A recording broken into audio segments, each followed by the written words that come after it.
नमस्कार, स्वागत है आप सभी का सी न्यूज भारत में। मैं हूं आपके साथ ज्योति श्रीवास्तव। वक्त हो चुका है खास खबर का, तो आइए जानते हैं ये खास रिपोर्ट। अकोला मूर्तिजापुर विधानसभा 32 से विधायक हरीश भाऊ पिंपले ने रिकॉर्ड वोटों से चौथी बार विधायक पद पर जीत हासिल की है। मूर्तिजापुर विधानसभा 32 मूर्तिजापुर और बाशीटा काली में प्रिय बहनों और आदित्य योगी ने सार्वजनिक सभा कर नारे लगाए। साथ रहेंगे, सुरक्षित रहेंगे, इससे पूरे महाराष्ट्र में जागृति आई और विधानसभा में महागठबंधन को ताकत मिली। प्यारी बहनों और प्यारे भाइयों, प्यारी बहनों ने अपने जीजाजी को, किसानों ने, खेतीहर मजदूरों ने, महायुति के विकास कार्यों के लिए मतदाताओं ने अपने अपने निर्वाचन क्षेत्रों में महायुति के उम्मीदवारों को भरपूर वोट देकर आशीर्वाद दिया है। भारी मतों से महाराष्ट्र में फिर से महायुति सरकार बनने का सपना साकार किया है। हरीश भाऊ पिंपले ने रिकॉर्ड 35,864 वोटों से जीत हासिल की। महाविकास अघाड़ी के उम्मीदवार सम्राट डोंगर दिवे भारी वोटों से हार गए। उन्होंने मीडिया प्रतिनिधियों से कहा कि मूर्तिजापुर पेयजल समस्या का जल्द ही समाधान किया जाएगा।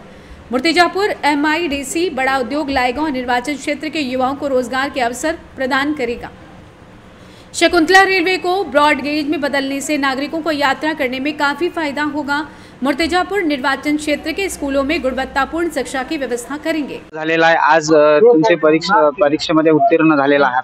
या संदर्भात आपल्या सगळ्यालाच माहित आहे की 3 टर्म नंतर 4थ्या टर्म साठी सगळ्या कार्यकर्त्यांनी जंग पछाडली आणि हे उमेदवारी मला आणून दिली आणि आज कार्यकर्त्याच्या जोरावर, मेहनतीवर आणि त्यांनी अहोरात्र केलेल्या प्रचाराच्या भरोशावर आणि मतरूपी आशीर्वाद दिलेले माझे मायबाप जनता यांच्या सगळ्यांच्या आशीर्वादानं मी आज 3 टर्म पेक्षाही 4थ्या टर्मले घवघवीत यश प्राप्त केलेला आहे।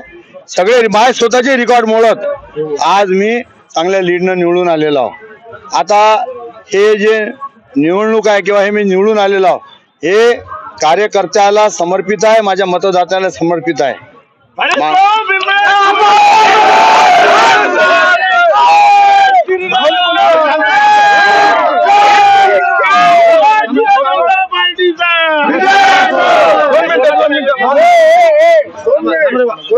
मागे मी बोललो तो विरोधकांनी त्याचा तोडमोड करून अर्थ दुसरा काढला। आता 3250 कोटीचा विकास मी केला होता। त्यांना त्या विकासाच्या बद्दल सांगत असताना की सगळंच मतदारसंघामध्ये आपण चांगलं केलं आणि आता पुढेही मी या मूर्तिजापूर मतदारसंघासाठी खूप काही चांगलं करणार आहोत। आता जे काही राहिलेली कामं आहे त्या दिवशी माननीय नामदार देवेंद्र फडणवीस साहेब आले होते।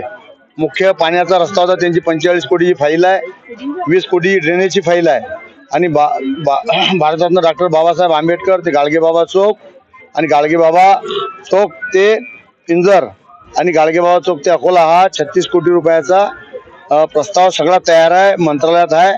आता गेल्या अधिवेशन झाल्यावर सरकार बी आमचीच येऊन राहिलेली आहे, आता काही अडचण येणार नाही। मला सांगा भाऊ, आज गजानन महाराजांचा मोठा प्रसाद आपल्याला प्राप्त झालेला आहे। यापुढे गजानन महाराजांचा महाप्रसाद आपल्याला मंत्री रूपात मिळेल का? मी तुम्हाला पहिले सांगितलं होतं की विजय माझा पक्का आहे।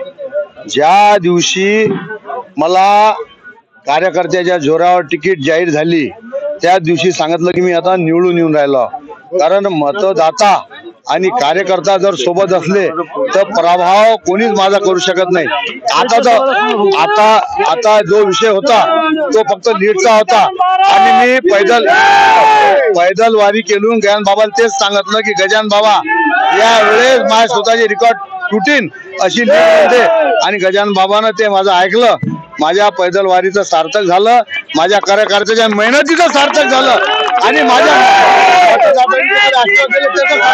महाराष्ट्र अकोला से कैमरा पर्सन नरेंद्र बाढ़ोनकर के साथ सी न्यूज संवाददाता धनराज सबकाल की रिपोर्ट।